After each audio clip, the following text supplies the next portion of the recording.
Hey guys, Tone Fernandez here with Social Lead Hub, helping network marketers like you learn how to generate leads using social media so that you can start making money in your network marketing business. Today guys, I'm going to be giving you 5 questions that you can basically ask people to hypnotically get them in a state to want to join your business or to want to buy a product.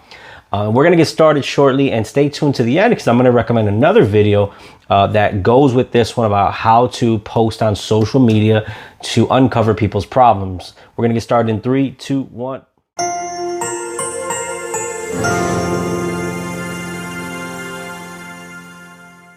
Hey guys, Tone Fernandez here back, and today guys, we're going to be talking a little bit about some questions to ask people to get them in a state where, you know, they're almost in a state of hypnosis, where you can get them to the point of, you know, getting them to that, through that funnel, so you can get them in your business, or you can maybe, you know, get them buying your product or your service, or just getting involved in your opportunity.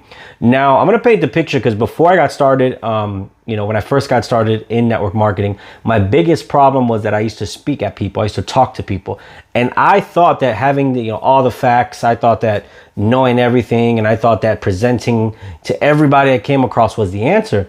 But, you know, I soon later found out that was a mistake. I turned a lot of people away, turned a lot of people off. I wasn't getting people in an emotional state. I wasn't tapping into their problem. So then I started learning social media marketing. You know, I told you guys before, the marketing company that teaches me everything, I started learning from them. And then I started learning how to post. When I started learning how to post, I started getting people asking me questions. I started getting people to, you know, to reach out to me. I started getting more traction, but I still had a problem. My conversion wasn't great. So what I realized is, okay, I know how to post, you know, information out there that solves people's problems, but where do I take it from there?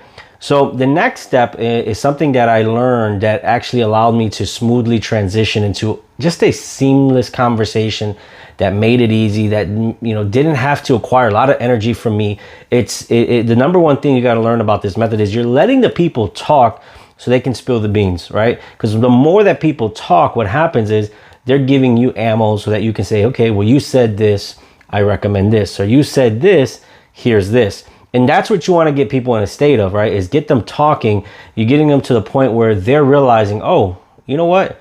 I am dealing with this problem, right? My mentor used to tell me, you're taking their problem, you're just taking it out, putting it right back in their face, right? So that they can see it. So to not delay this any longer, I'm going to go into some of those questions first. So question number 1 is, once you start posting on social media, and, you know, a lot of people are just going to raise their hand and they're going to comment on your post, they're going to like it, or they're going to inbox you, and they're going to let you know, oh, wow, I'm dealing with that problem that you're talking about on that video or on that post. So the first thing you want to ask is, how long have you been dealing with that problem, right? It gets them in a state of thinking about, man, how long have I been suffering with this problem? And when people start to think, their wheels get turning, and they look back, and some people's like, wow, I've been dealing with this for over a decade. I've been dealing with this for 5 years. And they start to realize it's too long. The second question you want to ask is, what have you done to fix this problem, right? Some people have done nothing. Some people tried something here and there. What does that do? It gives you ammo, right? If they've done nothing, then you can position yourself and say, hey, well, listen, here's something that I did. Or maybe they tried something, and you can differentiate how your solution is different from that solution. So that's number 2.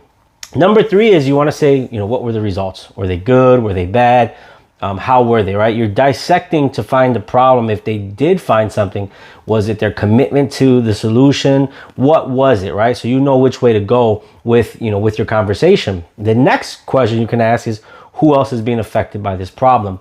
This is one of my favorite, because it gets people in an emotional state. They start thinking of their kids, start thinking of their parents, they start thinking of the people who are mostly affected by this.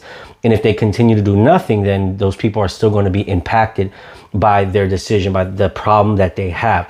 So that's one of my favorite questions, like I said, because it starts getting people thinking about other people other than themselves, right? Because sometimes we'll deal with the problem. If we're the only one suffering, we'll just continue to deal with it. But when other people are impacted or affected by the problems that we're dealing with, then we want to change it, right? You know, it could be a spouse, could be a kid, could be somebody close to you that's dealing with you. I mean, I have to change because they're suffering as well. And then number 5, if someone doesn't change in the next 12 months, if something, doesn't change in the next 12 months, what is the long-term effect this has on, you know, on those people, on you and those people, right? So then they start thinking, wow, you know, can I go another year? Can I go another 2 or 3 years? And that's where you get them in that state of thinking about that problem so much. now you come in and you swoop in and you save, you help save them, right? You help us find the solution. Well, listen, I can't promise you anything, but this is what helped me, this product, this service, this opportunity, and you position it. And what happens, it gets you away from being a presenter and saying all those kind of typical corny things that network marketers say is, you'll be great at this, join my team. And it gets you in a position where you're a consultant. You're like, hey, listen, you're dealing with this problem. I kind of see where you've been dealing with, how long you've been dealing with, who this impacts. Listen, I can't promise you anything, but here's a problem. And what happens is it takes you away from being that salesman person to just being a helpful friend, just being a consultant, just being somebody who's recommending something. When you get people in that state, it's a lot more powerful. So I hope that was helpful. If you want more information about that marketing program that I use to learn social media marketing and lead generation for network marketers, I'll go ahead and put that below in the comment section. As always, your success is important to me, and don't forget to hit that subscribe button.